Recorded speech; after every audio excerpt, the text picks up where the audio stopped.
Welcome to the ASAP Wrestling Hour.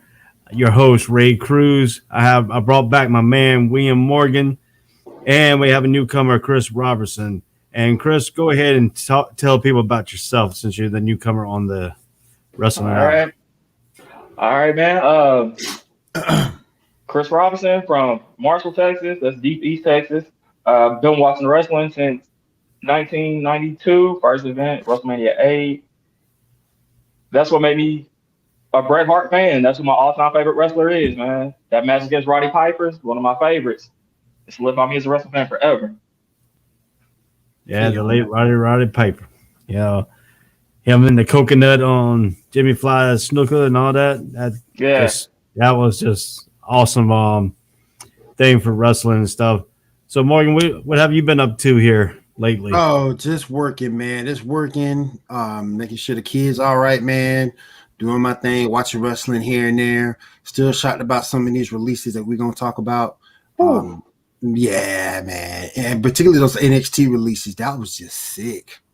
Ooh. Some of those guys were just being pushed a month or so ago. Crazy.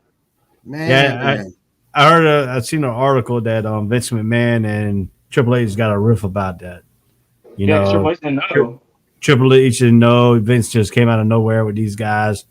What do you think that stands right now? That is Vince trying to sell off the WWE right underneath his home family?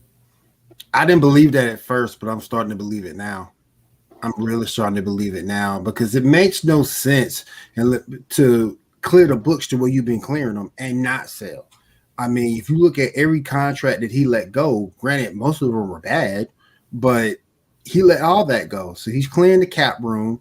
He's making sure NXT stays developmental, and that way they don't have to outsource that for the next company to take over. So yeah, I really think by the end of the year, it's going to be sold. That's so. It could be because Vince has got some health issue. Yeah, I know. I mean, and think about it. He's like 75 now, something like that. He's almost 80. And think about it for a second. He's tired of running the day to day, so he want to be at home making that money. I mean, and another telltale sign he's selling. He sold the library, y'all. Let's not forget that he sold the library, and that's the one thing Vince worked his ass off to get from everybody, and he sold it. So that kind of gave you a little bit of a hint that he was selling it, but when he let these contracts go, that gave you a big hint that he's looking at selling. Yeah. To me, I think now this is some interesting stuff I have heard that Vince might be in the talks with Shad Khan and having him buy WWE to go up with the promotion of AEW. So can we see Shad Khan behind the whole thing of, like they did for WCW, Vince McMahon and all them, and Shane McMahon was behind the buying of WCW. Do you think Shad Khan is probably talking with Vince and buying off the WWE also? I think Vince has too much pride to do that. Yeah, I mean, because that's almost like, here, we admit defeat. I think it hurt Vince to move NXT, so I don't think he'll do that. Nah. That's a lot to move, even for him. I can see Disney doing it, but not Shad Khan. From what I understand, NBC is in the front running, so. And you got to remember, they're not selling a wrestling company. They're selling a sports entertainment company. So let's keep that in mind. Let's keep that in mind, too. Yeah, you're looking at WWE, from wrestling business to the entertainment. They did produce some movies out there and the Marines and some of the WWE stars and stuff like that. So what do you think? You think Shane McMahon could be behind this and using a shell corporation to try to buy it from out underneath his father and have the last laugh on Stephanie and Triple H? No, I think if any of the two would get it, it would be Stephanie. I mean, she's been there. You know, remember Shane left to go try to do the Chinese Netflix and all that, try to do MMA. So I think Shane would want to do his own thing anyway. If anybody's going to do it, it would be Stephanie. But this being Vince, probably going to think that Vince is probably going to think that nobody can do what he does as well as he does. He doesn't want to see his family do it and take down his legacy. So I do think he would, though. But out of the family. I think so too, because you kind of notice Shane left to do his own thing. He got another job. So if he wanted the WWE and he's had his chance in the past, if he wanted to run it, he would be running it by now. So I don't think Shane, I don't think it goes to Shane. Hopefully, my guess, Triple H runs it, and you have Shawn Michaels take over NXT. That'd be my big thing, but I don't know if that's gonna happen. And then it could be, let's be honest, man, with Vince's history, he could be a little sexist and doesn't want Stephanie to do it. He doesn't want Stephanie to do it. Triple H is not blood. So that's technically not his family, But the only thing with Triple H is this is Triple H's life. This is Triple H's bread, and that's everything that he's groomed for.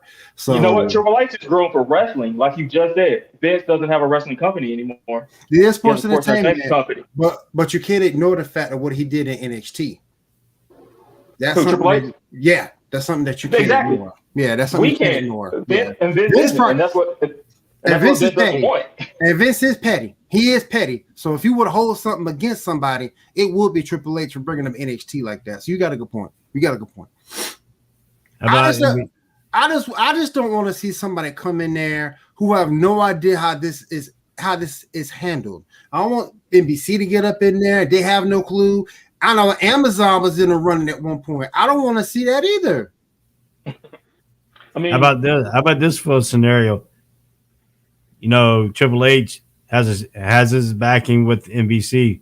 NBC buys it, gives it to let Triple H run it. That's what I'm saying. That could be in the works too. That's what I'm saying. Let Triple H run the two brands, and let Shawn Michaels stand on NXT since he's good with developmental wrestling anyway. Yeah, but I mean, if you look at it this way, why would he just turn it over to Stephanie and them? I mean, Stephanie's has been her life too. She wants to run it. She runs, she does a lot of stuff behind the scenes, going to charities, getting these charities lined up, doing all these other stuff. Why wouldn't he just, pass it down to his family, keep it in the family? I mean, it went from his father to him. Now he could have, pass it down to his kids, and they can keep passing it down to to their kids. Different visions. Look at what he did from his father's vision. His father didn't want to buy out all those territories like Vince did. He didn't. He did not want conglomerate. Vince did that on his own. That's a good point. He wanted sports entertainment. Stephanie and Triple H will make wrestling. That's not what Vince wants. So that's a good point. He can sell it. He can sell it how he has it. He has built what he wants, and he knows if he gets it out of the McMahon family, the name, and he dies. That's his legacy, right? Because that's a good point. Because Vince Senior, he just wanted WWF, WWE to strike and be one big thing. So yeah, that's true too. Do you think really that what? You think Vince McMahon is going to end up passing away before he sells it? Because I mean, we don't know how much longer he's got. Have you seen him in the last recent? Yeah, how he looks, looking good. He's not looking too good. I mean, his health is really deteriorating, and we don't know how fast it's deteriorating. We don't know how long he's going to be around. So, do you think the deal's coming within by the end of the year? To me, personally, I think it's going to take a little bit longer. I think it's going to take sometime mid next year. Maybe. I was thinking a year was kind of quick. I mean, this year was a quick turnaround too, but I can see it real soon. You guys think it might be second quarter, maybe next year? I think it could be WrestleMania time frame. Right after. Yeah. I would say by this time next year. We'll know for sure. I see WWE being turned over, but the problem we're gonna have with WWE, if he turns it over to a person that they actually has no business know how to run a company and don't know how to run a wrestling company, because you got a lot of things that goes into a wrestling company. You got to have your creative teams. You got to have a storyline. Vince did go out and hire some soap opera writers before, So how about CBS? CBS could jump into it because they do a lot of soap operas and Young and the Wrestler. I know the producer for Young and the Wrestler was interested in writing some wrestling stories. So how about CBS jumping into the wrestling business? Y'all see that? Y'all see that happening? I could. I mean, yeah. Because It wouldn't be. what you said. Oh, go ahead. Oh, I'm sorry. It wouldn't be ideal for me. I think Fox is doing a decent job. Peacock's doing okay.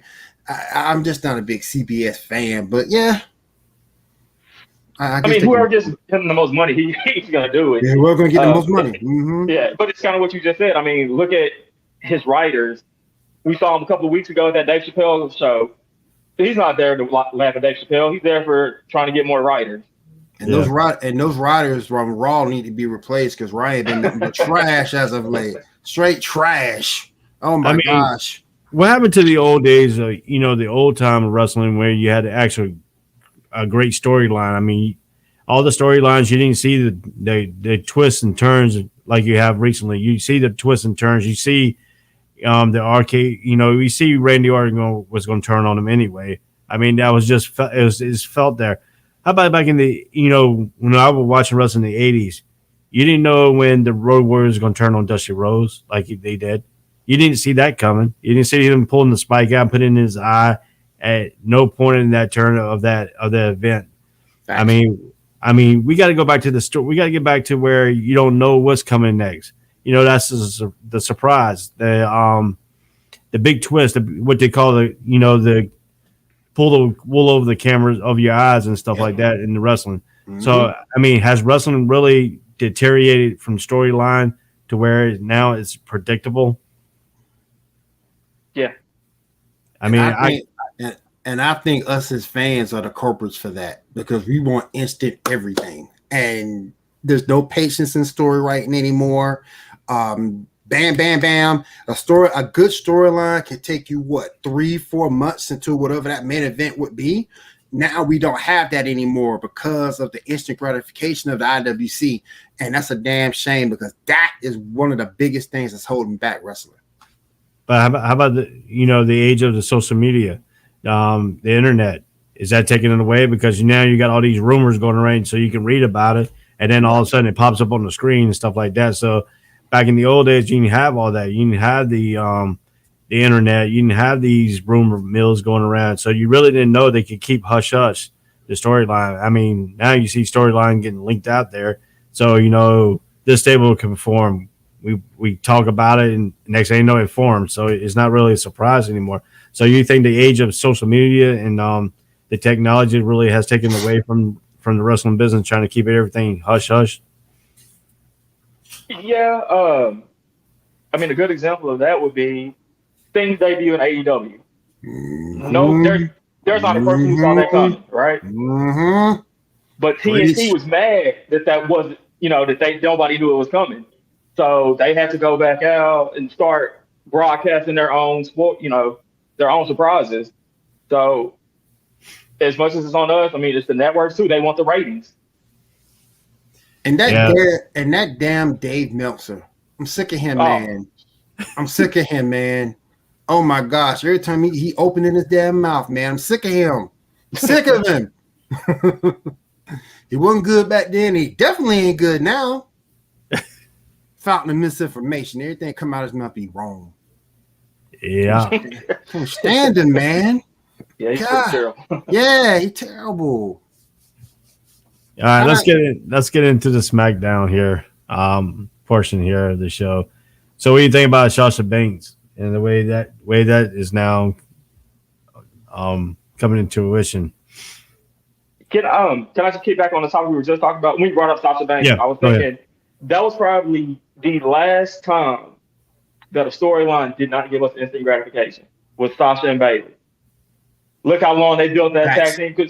And going on what you were saying, William, how many of us on the internet were wanting that feud to go ahead, like every time that they would lose? Okay, now's the moment. Now's the Mm-hmm. moment. Now's the Mm-hmm. moment. And then when we finally got it, it was worth it. It was worth it. Right. So yeah, Completely worth it.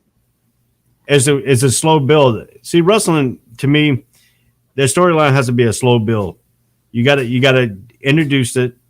You see them, you see the tension, and then you just gotta build on it and build on it and build on it, and all of a sudden, boom, it's there. Yep.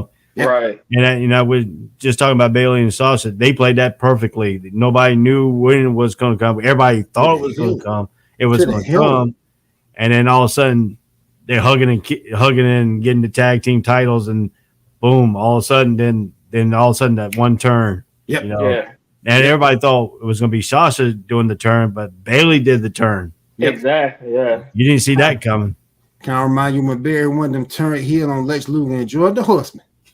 Yep. So yeah. So we get into SmackDown here Friday night.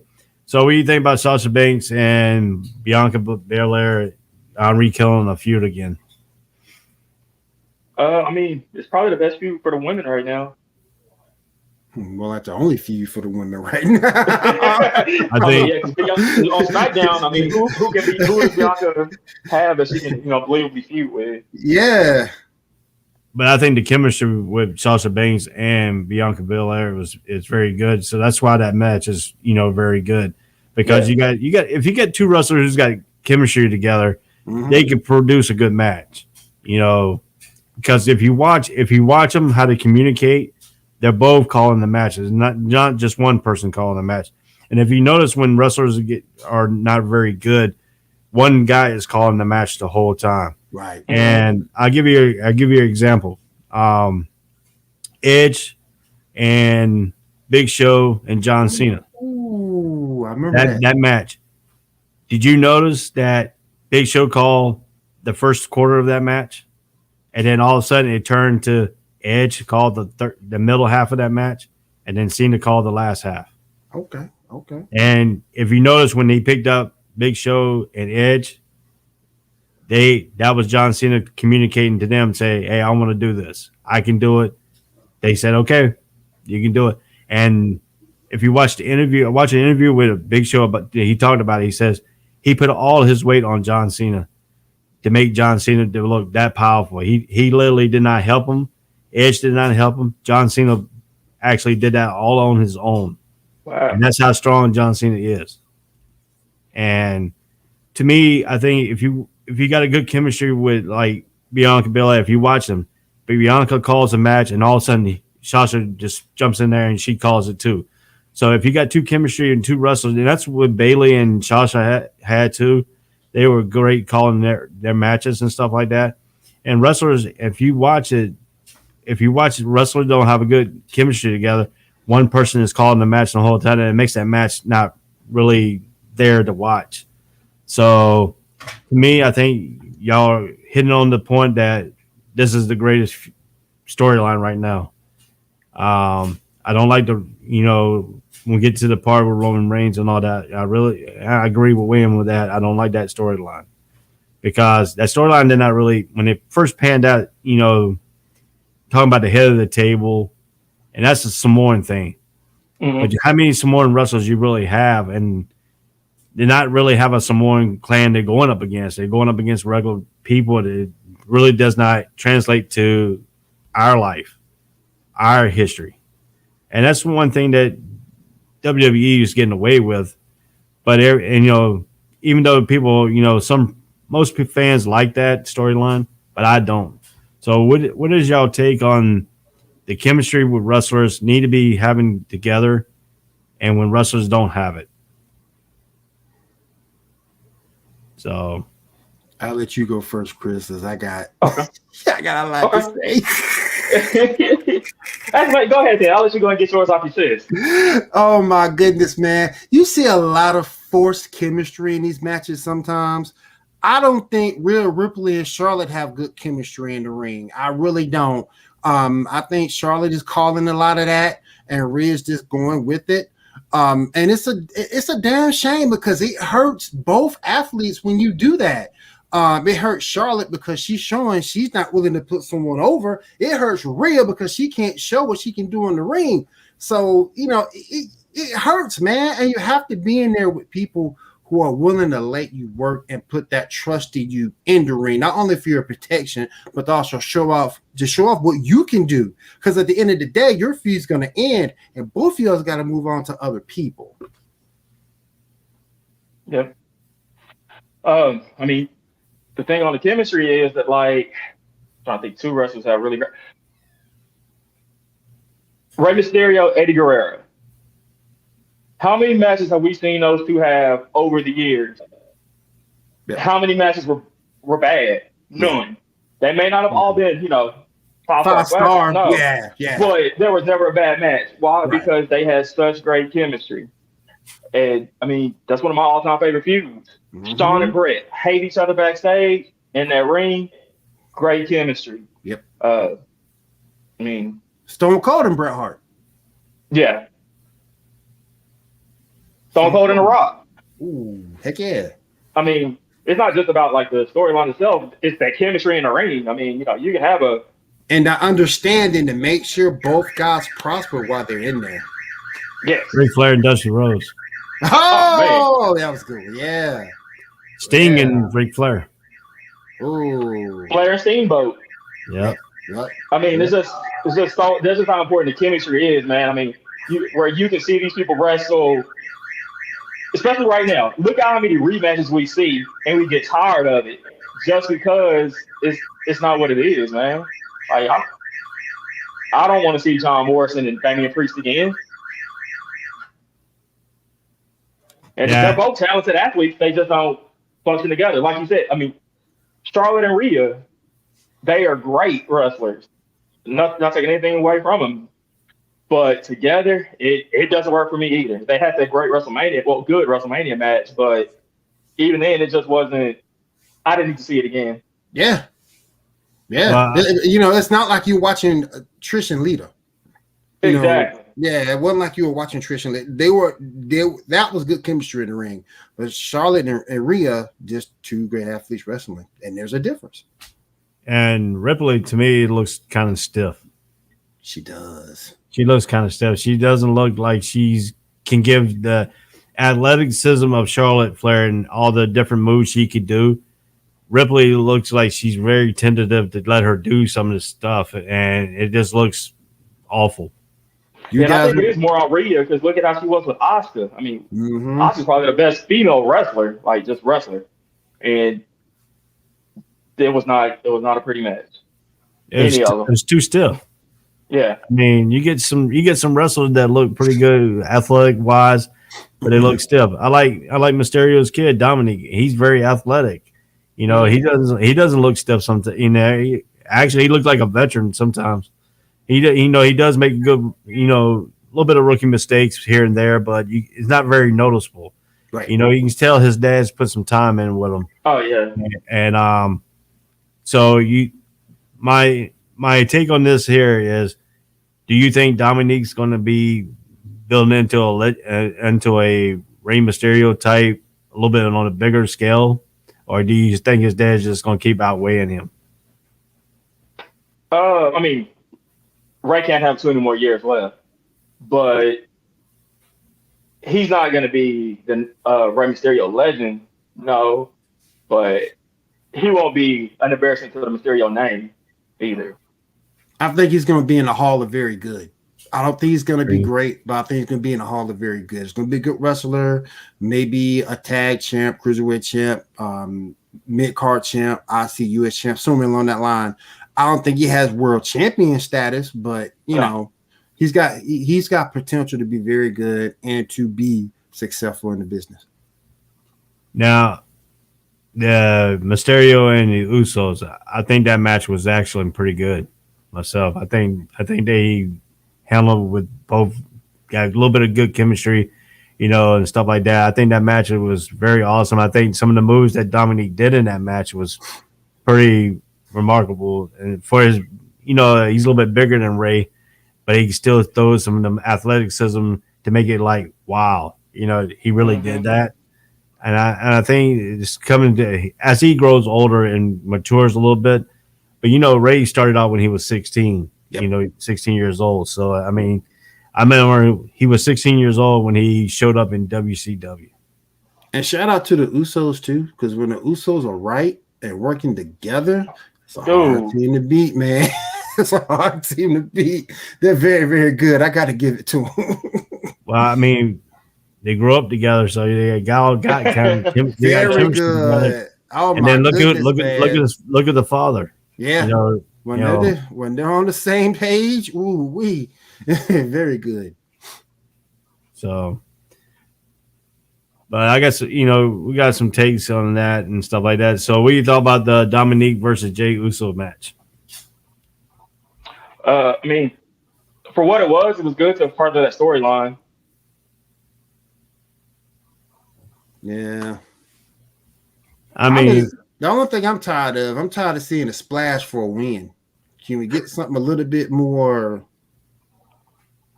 devastating or noteworthy? I mean, their other moves are super kick, so I mean, yeah, I guess. You keep seeing the women do splashes. Now you see another splash on SmackDown. I mean, Usos are great, yes, but can we get a better finish? Yeah. Well, some of these guys are doing the splashes are still doing that tribute to Eddie Guerrero. Sure. Some of them do that frog splash, look like the frog splash for Eddie and stuff like that. I mean, Eddie's name's been going around, for a long time since he passed, and when he's still here. I mean, that's how much everybody respected him. Yeah, I think the Usos were tribute to Snooker, though. Yeah, that's got to be true to Snooker, but still, you just see this. You see it too often. I want to see something different, man. You have a creative team that can give you some of the best finishes from these guys, and to come up with something that's being used multiple times in the same week. Come on, man. Yeah. Come on, man. I'll even take a super kick over the splash. I'll take that. Whoa, I won't go with that, man. I'll take that. If it's one of those Shawn Michaels like or Chris Adams super kicks, I'll take that over the splash. Yeah. I mean, some people got some creative moves, some people don't. I mean, what happened to the Usos using the Tequila Sunrise? They did that for a little bit. Yeah, they did that for a minute. Yeah, and then they stopped it. Yeah. I think Vince cut that off. Oh man, Vince is stupid. Vince, if they had a good move and Vince didn't like it, even though people did like it, he always cuts it. Whatever Vince says, it goes. Like Vince, Vince is the guy. And if you watch some of it, Vince pulled pulls some of the storylines out really quick. Before they get really up, all of a sudden you have this one storyline and Vince gets involved and he cuts it, That's how Vince runs his company. He's if you don't like it, like I said, before we came on the air here, he's still mad at the referee that, the bouts of Ronda Rousey match. He's still mad at that. I mean, Vince holds a grudge for a while. Yeah, he does. I mean, if you get in his doghouse, you're not sitting in pretty sight right now. Yeah. So, but how about Shinsuke Nakamura versus Apollo Crews? I feel for Shinsuke, man. For that man, his fall from grace was like, ooh-wee. Ooh-wee. He came in hot. I remember when he got to the E, he came in hot. And then like now, I mean, ooh, all because he can't speak English. Yeah. That's the bad part. So he's big over in Japan. Comes here, comes out hot, and all of a sudden now Vince McMahon put him as a laughing stock of some kind of him and some guy playing the guitar. Couldn't even give Shinsuke the win on Friday night. Had to be by DQ. Could let him win clean. Mm-hmm. Let him win clean. Dog, man, you Shinsuke like that. Yeah, I mean, and then they got the new person TJ Knox versus Tamina. So what y'all thought about that? I thought that was kind of Man, mediocre. You do it to me the wrong. Are most Tamina matches mediocre though? Yeah. Besides when she's in a tag team with Natalia. Yeah. Has there To been me, any updates on what they're gonna do with that? I don't know. I don't know how they gonna. I mean, she's injured, right? Yeah, yeah. So I don't know if they're gonna do one of those story. I don't know if they're gonna do one of those storylines where they forfeit the titles because they can't defend it within them 30 days. Yep, you could see that. I'm kind of getting ahead of something I want to talk about later, but maybe Naomi comes in and fills in, and they go to the bloodline. Could they do that though? This ain't Freebird rules now. I mean, I'll let it see it. Don't get me wrong. I'll let like, hey, I need a partner. Let me get my partner. So right. I'll let it see it. I'll let it see it. Well, this company let Cody Rhodes take the tag titles off of him and Hardcore Holly and put it on himself. Come on, man. Like they'll do it. Well, they could go back to what the World Class Championship did, where the Freebirds, when two of the Freebirds got hurt and they couldn't defend the tag team titles. So what they did was they had, I think it was Terry Gordy. He went out and found Kerry Von Erich, and the two Freebirds agreed and said, yeah, they could fight in my spot. So they could do something like that too, and have Natalia sit outside and manage them. They could do something like that. That could type storyline. Freebird rules. Yeah.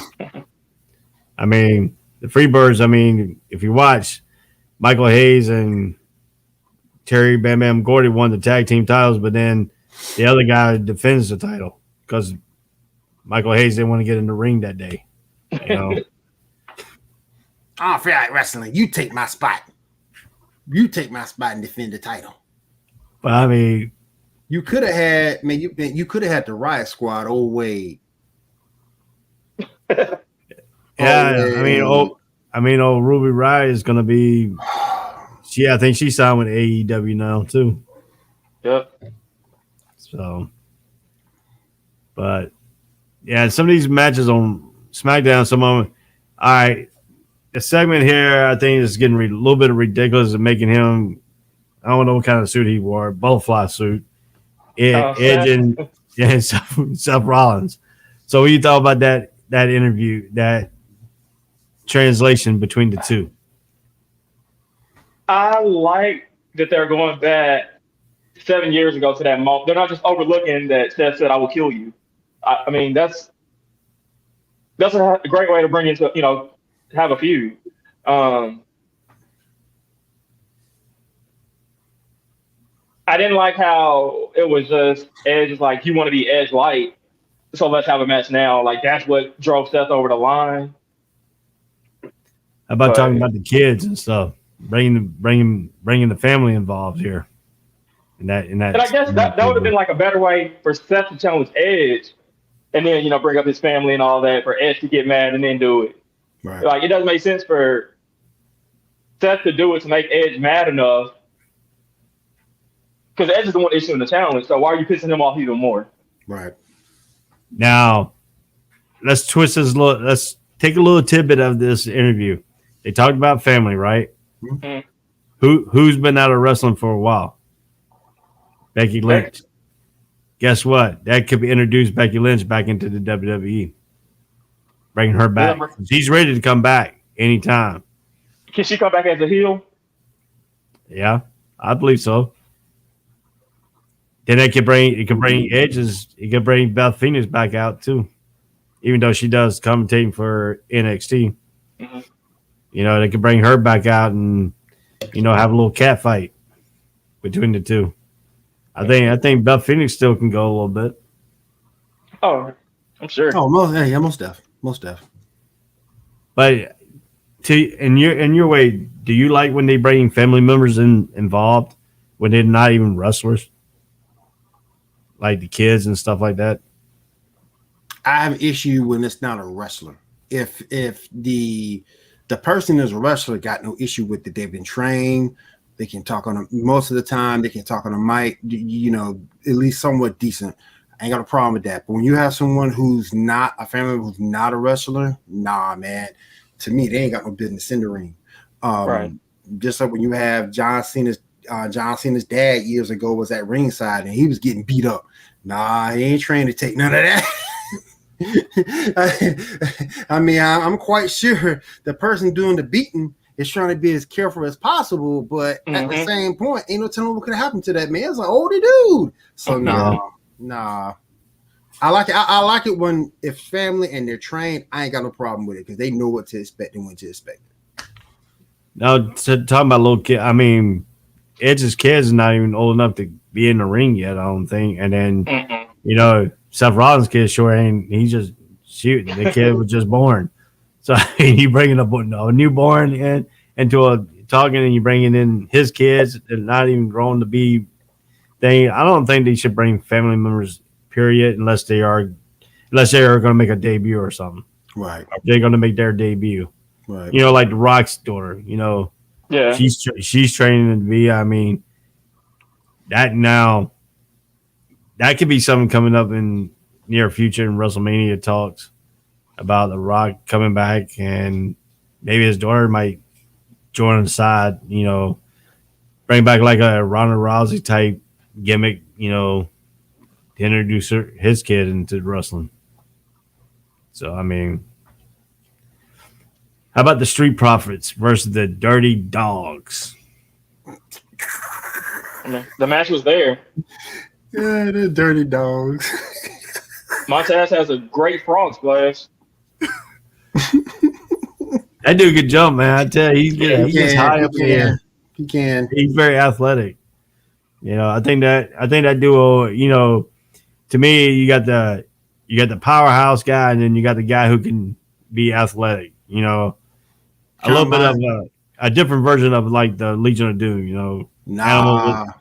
But I'll call him. Nah, I ain't gonna give him that. I'll give him more Harlem Heat, but I ain't giving him LOD.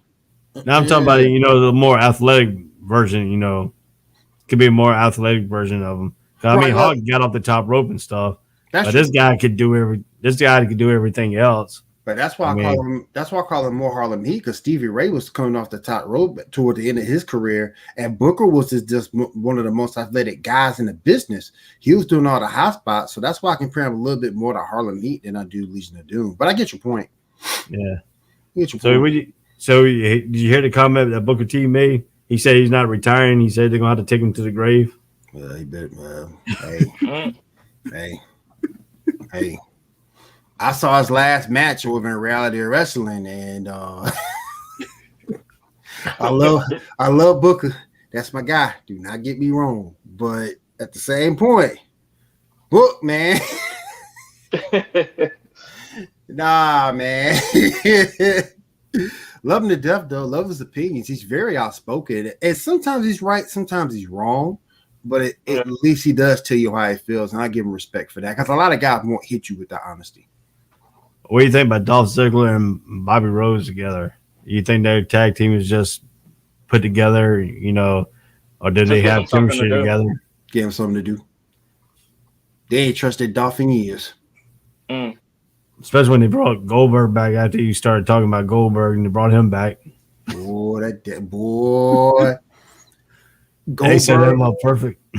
Goldberg has run that routine for years, man. Ooh. But he's still good at it. Getting over. I know. That's what I'm saying. People ain't get. They bring him back. He does his little stuff, and then he disappears again. And then he brings him back again, and then brings him back again. It makes him more fresh. They didn't just keep overusing him. They just keep bringing him back at certain points when they really need the ratings come up. They call him up, and he comes and does his thing. And I think that's why I think he came back this time because, Bobby Lashley was not getting the ratings that he deserves. So they brought him Goldberg, and Goldberg likes to help put people over too. Yeah. So he's a good dude. I ain't gonna say Frank seems to be a good guy. He's just but man. How old is Goldberg? How old is Goldberg anyway? Let's see here. Let me look it up. I think he's in his 50s. I want to say he's like late 50s.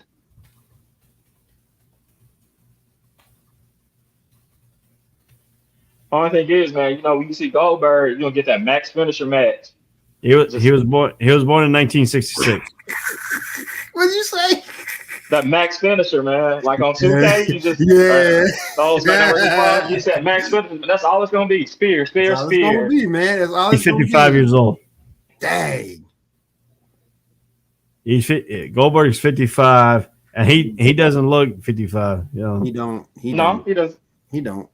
And then Vince was born in 1945. Good gosh. So that's 76. He's 76. Good gosh. He was born when they put Captain America underneath the speed. Good gosh. Dang. My mom was old. He was older than my mom than about 4 years. My mom was 71. Yeah. He's a North Carolina boy. He was born in Pinehurst, North Carolina. He went to East Carolina. That's where he met Linda McMahon. That's where he met his wife at East Carolina. So, yeah, he got his business degree at East Carolina University.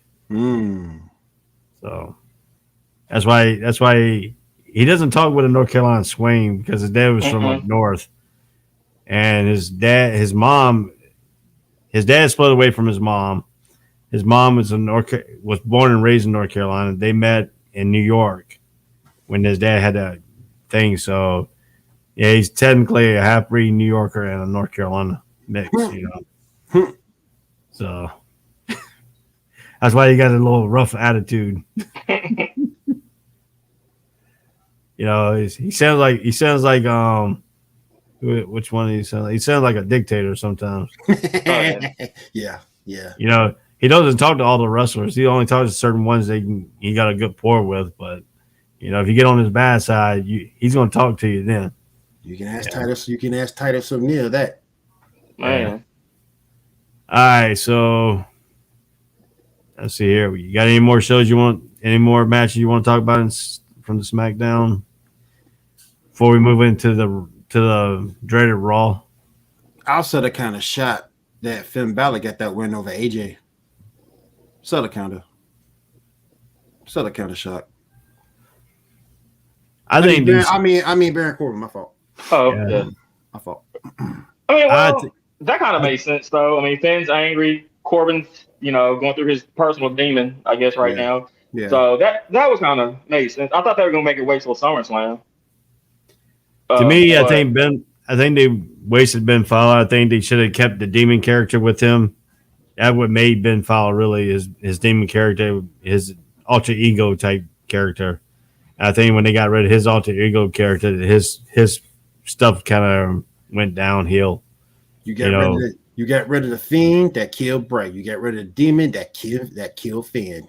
Yeah, because if you look at Finn Balor when he was on the indie scene, he had that alter ego, and that's what really made him more popular on the circuit. That made him really popular in Japan and stuff like that. So he brought that character over with him, and then all of a sudden Vince McMahon says he wants to get rid of it. Vince, stupid, man. Vince kills people's careers sometimes because he overthinks that he thinks he's the mastermind of everything, the way he put this, organization together. But sometimes he kills people, kills the character, makes them go stale. Yep. I think he really killed Bret Hart when they stole the title away from Bret Hart in Montreal. I think because Bret was on his bad side or something, and he decided to take it out in a storyline with Bret.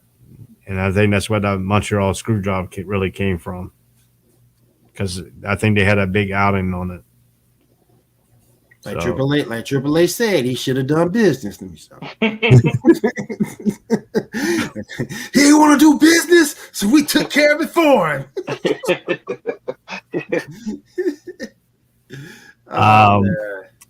We know that Drew McIntyre versus Baron Corbin.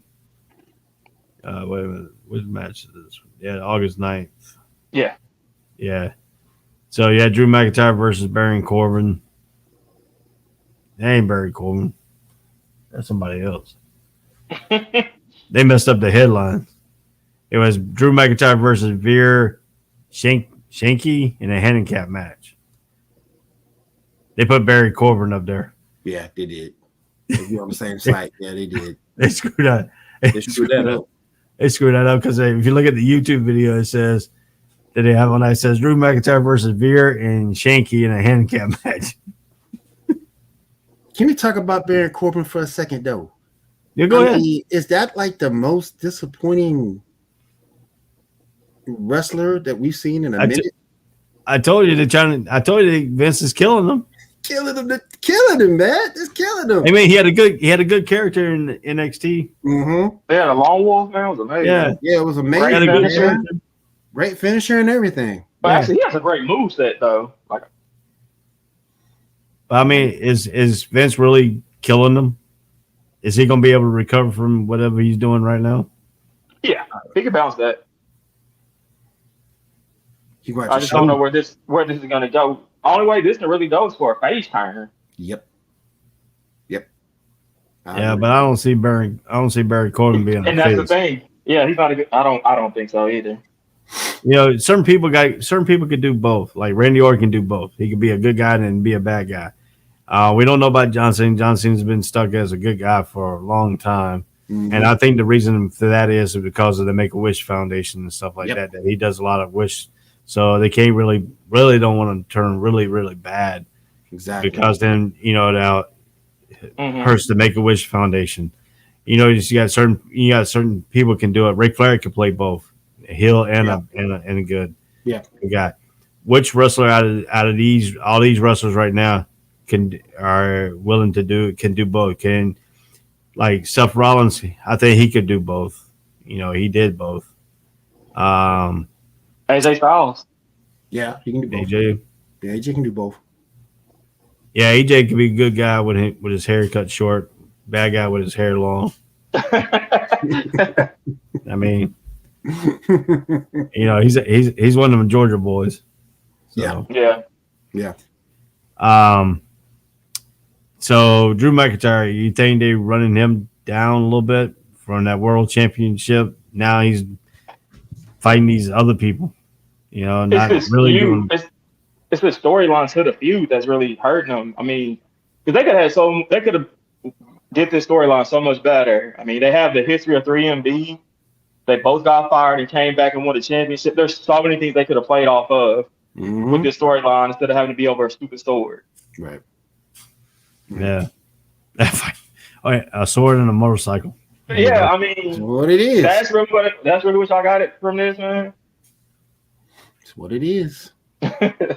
I mean, to me, I still can't believe they pushing Jinder Mahal. Hey, he won the world title and stuff like that. You know, he doesn't seem that type of a caliber person.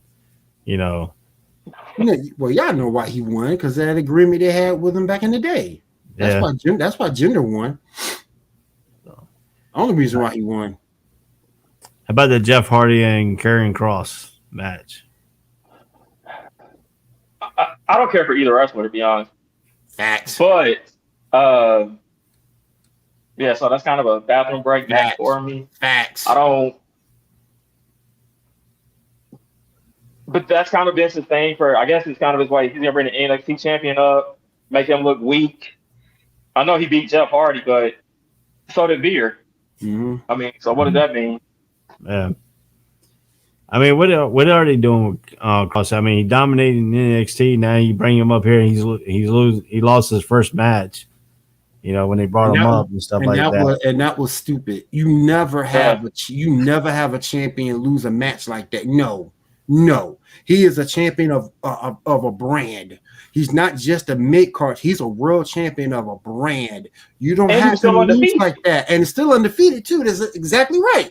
You don't have him lose like that. That was disrespectful, man. Very disrespectful. You don't do that. You just don't do that to a champion. Now, I'm not a Kross fan, but, I mean, this is bad. This is terrible. I mean, and then he loses to Keith Lee, the guy who he dominated in NXT for the title.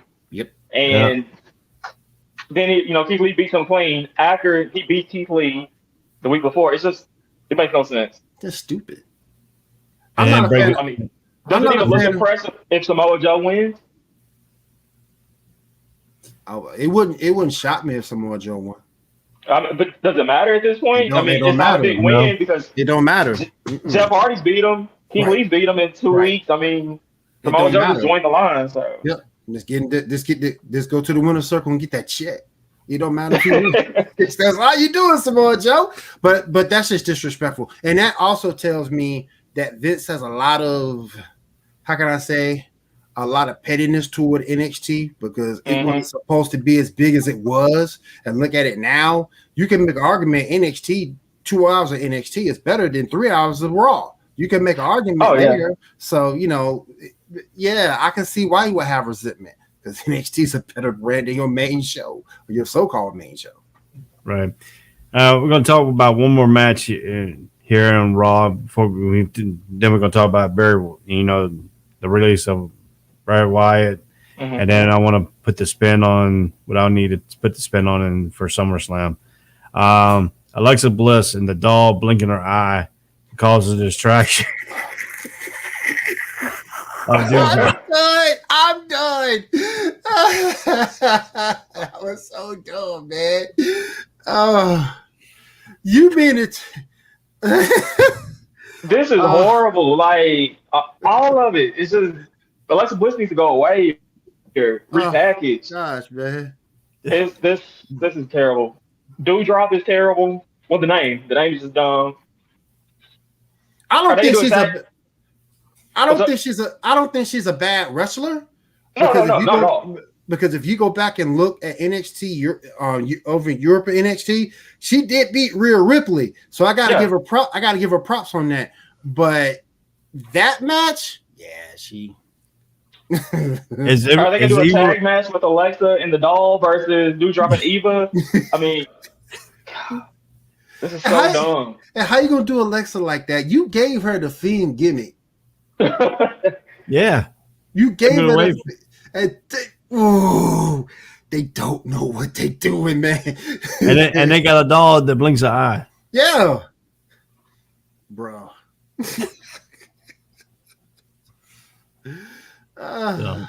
Crazy. All right, so we're gonna get off the Raw episode from last week.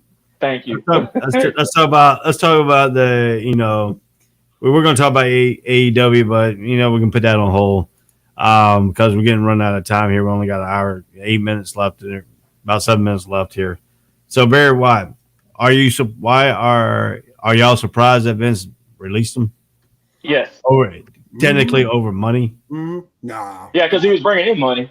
I don't agree with that. I mean, this man had a belt that was selling for $600, and people were buying it. Like, this man is bringing in money.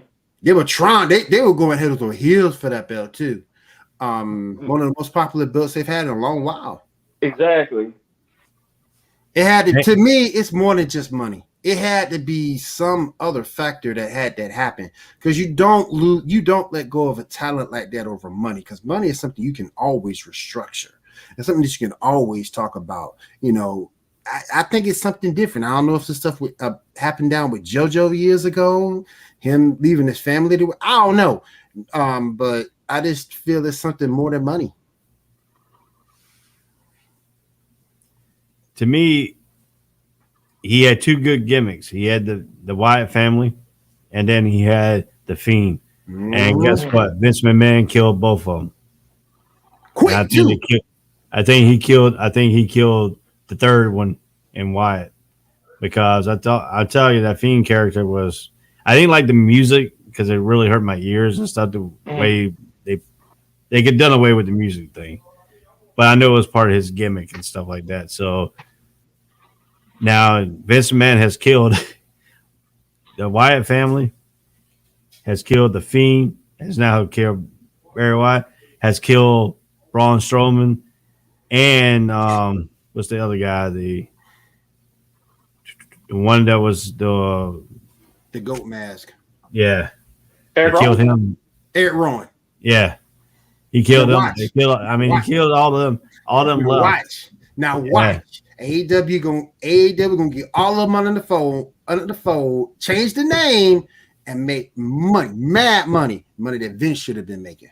Now I got a good question for you. I got some rumors are going out there that AEW has contacted Bray Wyatt, but he can't compete until after the 30-day non-compete or whatever he's got. Mm.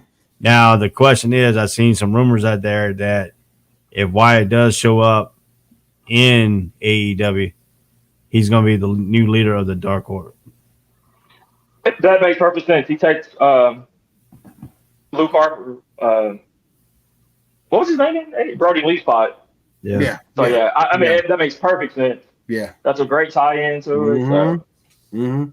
And again, another feather in AEW's cap. Another feather out in their cap. I get that, like that would make sense, but to me, Bray makes more sense than Impact. Just because they're so wacky, they'll do stuff like look at what they did with the Hardys and Rosemary and all that. That's true too. Bray would be a great fit in Impact. I don't know if he probably won't get the money, but well, I mean, Impact and AEW are somewhat connected. Yeah, that's somewhat connected. Yeah. So I mean, he could show up on that show with the Dark Order, or he could show up on AEW thing. But I mean, I was shocked when I heard he was released. I mean, it really made me mad because I thought he was going to come back, and I thought that Alexa Bliss and all that was going to turn to where it was all cooked up with the Fiend and her messing with everybody's minds and heads and stuff like that. But no, they decided to shoot them all. Because I thought Bliss was going to be a very good Sister Abigail for a second there. Right. Mm-hmm. Yeah. I mean, to me at first when I saw the transformation of Bliss, it reminded me of Harley Quinn. Yeah. Yep. I thought she would be like a Holly. I thought they'd change her character. Then there was some rumors going around that they're going to change. What's the one that plays the guitar all the time? Elias. Yeah. They're going to change his gimmick now. Yeah, I don't know what they're going to do with him. Because that looked stupid last night, but I'm interested to see where it goes. But. Now, I'm going to bring a little bit of spin here. We're talking about the Big E and all that. Mm-hmm. How about the picture this? John Cena wins the match at SummerSlam, gets the title. Then Roman Reigns beats him down. Big E comes in, catches the title, and he gets the title, and John Cena goes bye-bye again. It makes Big E more legitimate because you beat Cena. So I like it. The only issue is how long if Big E gets that victory, how long does he hold it? Do you give him a sustained run? That's the question I got. I'm gonna give you a little bit of the thing. And the birdie that I heard from said that John Cena has gone to Vince McMahon and says if he's willing to lose the match, he's willing to win the match and willing to lose it to Big E to push Big E over, but he has to have a longer run than what Vince McMahon wants him to have a run. Because when John Cena puts somebody over, John Cena expects them to have a long run. And Vince is kind of, because John Cena is his golden boy, Yes. Because, I mean, that's golden ticket. Basically, he took it. The transformation of John Cena, if you watch it, when The Undertaker gave him his approval on that, when he won that match and he showed him in backstage and he ran into The Undertaker and The Undertaker gave him that approval, that eventually put him in the golden boy of Vince McMahon. So whatever John Cena says, Vince really has done it. I mean, but I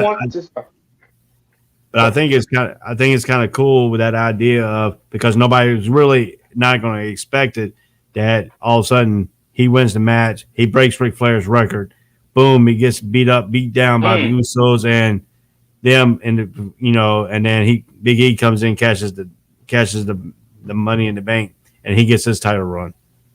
I think Big E's deserving for a title run. What I want to see happen, Big E's dream match is Goldberg. So Goldberg wins. Big E catches it on Goldberg. He gets his dream match. He gets the title. Reunites with the New Day on Raw. Comes Survivor Series time. We get Roman Reigns. We get the Bloodline versus the New Day storyline. Yeah, Yes, sir. that'd be kind of cool. And I think Big E deserves a run for at least a year. Nah, he ain't getting that. You don't think he'll get it? Nah, he ain't getting that. I think he'll get a Kofi Kingston type run. If he does win at SummerSlam, he ain't making it to WrestleMania. You don't think so? Even with John Cena's endorsement. No, he won't make it to WrestleMania because that WrestleMania is going to be set up with The Rock versus Roman Reigns. They're trying to work that issue right now with The Rock. And that's why I think that he's going to go get the WWE title. I don't think he's going for the Universal because I don't think they're taking off Roman anytime soon. Just to make the match with The Rock even better. Yeah, it would. It would. And I won't be shocked if The Rock put him over. Oh, he has to. The Rock ain't going to stick around. No. But then the question becomes, who can beat Big E or beat Roman? If The Rock can't do it, who can? Yep. Yeah, that's gonna make Roman Reigns look pretty strong with if The Rock lets him, if he beats The Rock, then you really gonna have an issue. Who in that format right now can win it?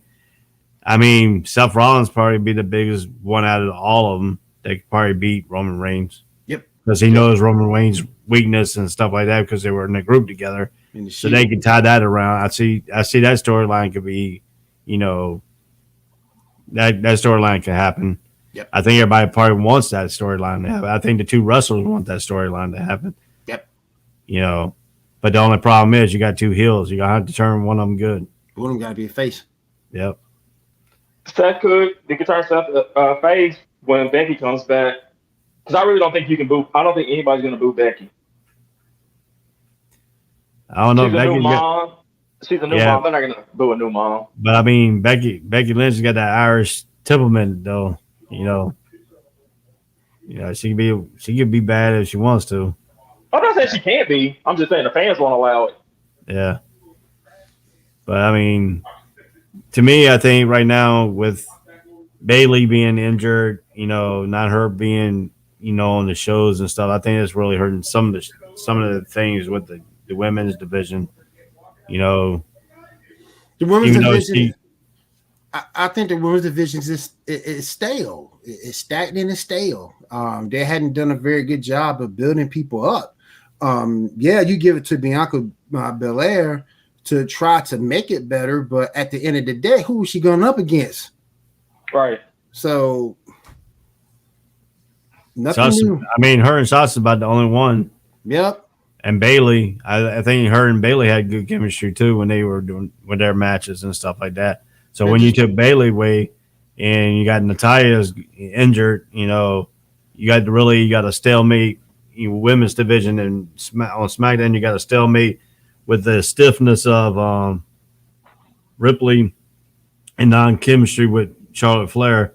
I mean, I'll tell you, when that segment came on and they started doing it, I actually turned Raw off because I couldn't stand the way that thing was going because all it was Ripley was mocking Flair, So, all right, man. This has been a great show. Thanks for William filling in with Nate being on travel. Chris, newcomer, coming here talking, all about Raw and talking about all the wrestlers being released and Vince McMahon almost halfway in the graveyard. But anyway, this is Ray, William, and Chris. This is ASAP Wrestling Hour. Everybody have a good night. Peace out, guys. All right, man. Later, guys.